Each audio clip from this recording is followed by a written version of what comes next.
In today's video, I'm going to tell you about what blockchain is and a little bit about Bitcoin, which some of you have requested. So let's get started and see what this is all about. Okay, before I proceed, I'm sorry about the little bit of background noise that's there because I have a lot of things going on in the back and that's unfortunate. So anyway, let me tell you what Bitcoin is. So firstly, Bitcoin is a cryptocurrency. A cryptocurrency is something which doesn't have a specific origin, as in you don't have a government that goes about issuing it. In case of India, you have the RBI and the government of India that keep a track on what currencies can actually be issued. More importantly, Bitcoin cannot be counterfeited. Because this is a currency that's entirely existing on the internet, it's very difficult to counterfeit something that really does not exist. And this runs on a blockchain. So let's see what blockchain is right now. Essentially, a blockchain is a software. It runs on a peer-to-peer network. So a good example of a peer-to-peer network for all you pirates would be the applications like BitTorrent. Now, BitTorrent is an example of one file being shared somewhere, and you have seeders and leechers. Seeders are the people who are able to provide the file, and leechers are the people who are taking away the file. And this is based on a central location, and we all are going to in fact give pieces of this file to people who are going to go about downloading. That's essentially how a peer-to-peer network works. So here you have a software which is managed by a few people, and they do it on their personal computers, just like how you might be watching this on your laptop or PC. You have people managing the blockchain on a system exactly like that. And a blockchain essentially works as a digital timestamp. So what this means is, if you open up a file, say Microsoft Word, and you look at the properties of Microsoft Word, it tells you this file was created on, say, the 5th of June 2010. Now that's an example of a digital stamp, and that is something which is very difficult to manipulate, and that's exactly what blockchain is able to go about providing. It's able to create a digital signature which makes it very difficult to tamper or manipulate with. So let's understand how a blockchain works. Now you can see here you have 3 cubes which are essentially going to be described as the blockchain. Now remember, it exists in the internet, so we should assume that this is how it works. So you have 3 blocks. The first block, which is in orange, is also called as the Genesis block. Now every block has 3 parts. That is the data, that is, in this case, let's consider payments. And here you have the hash.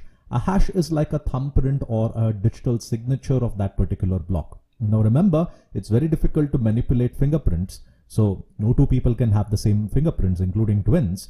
So it makes it difficult to go about manipulating a hash. Now hash is that digital signature that you have there, and the hash of the previous block. So you can see in the black one, the hash of that is 0001, and the previous hash, which is PH, is equal to the 4 zeros that you see there.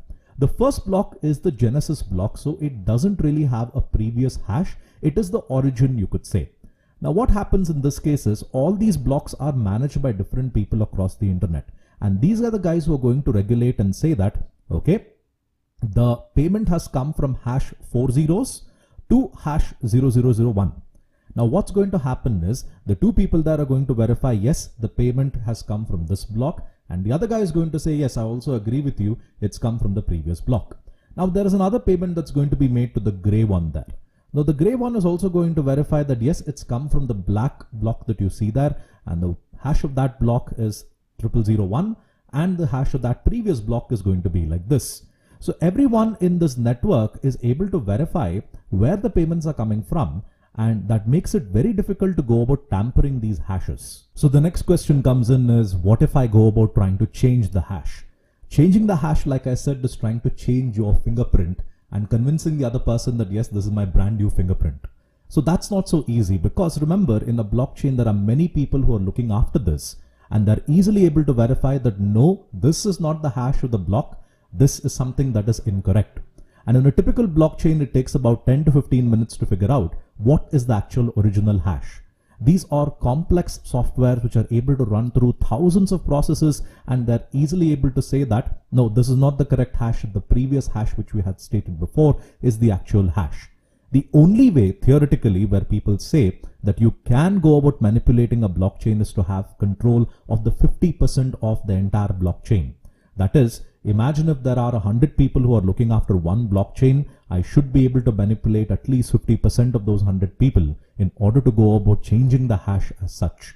But then again, But this is just a theoretical assumption. We do not know how or if it has been manipulated in the past, and we have it's gone past our noses, even though we've not been able to we've not noticed this as such. So that is the way, in fact, a person could go about changing that hash. And as you can see, it's quite complicated to go about manipulating your fingerprint, which is the same process that you see here in trying to change the hash of a blockchain. The uses of a blockchain, okay, now that gets complicated because right now we are using it for Bitcoin and other cryptocurrencies in the world, but we are yet to implement it on a large scale. Now, theoretically, let's assume that we go about implementing this in SBI. It's very difficult to imagine the scale at which we could go about implementing it on a institution like SBI, because Bitcoin even today is still a very small system compared to the international payment system that you find. Every day, State Bank of India is processing millions and millions of transactions, and we do not know what kind of infrastructure you need to implement this. We do not know how much of training is required for people to accept and go about understanding it. And also, remember, like I said, that blockchain works on a peer-to-peer network. I highly doubt an institution like RBI would be so open enough to say that we're fine with the general public using their laptops and computers to go about processing payments through the biggest bank in the country. So that is one of the toughest things to go about implementing. And another challenge comes through with respect to integrating with artificial intelligence. Artificial intelligence is another remarkable thing that's been coming around in the world today, similar to how blockchain has been being implemented. So we don't know when we integrate with AI, what is the process, what is the benefit that you could find by integrating with AI. So we know in general that this is something which is really useful for the world, and we don't know how we can go about implementing it on a large scale and make it useful for the entire world. So that's it about blockchain, I guess. If you have any doubts, leave them in the comment section and I'll get back to you. Thank you guys. Have a nice day, and don't forget to subscribe and share my videos. Thank you.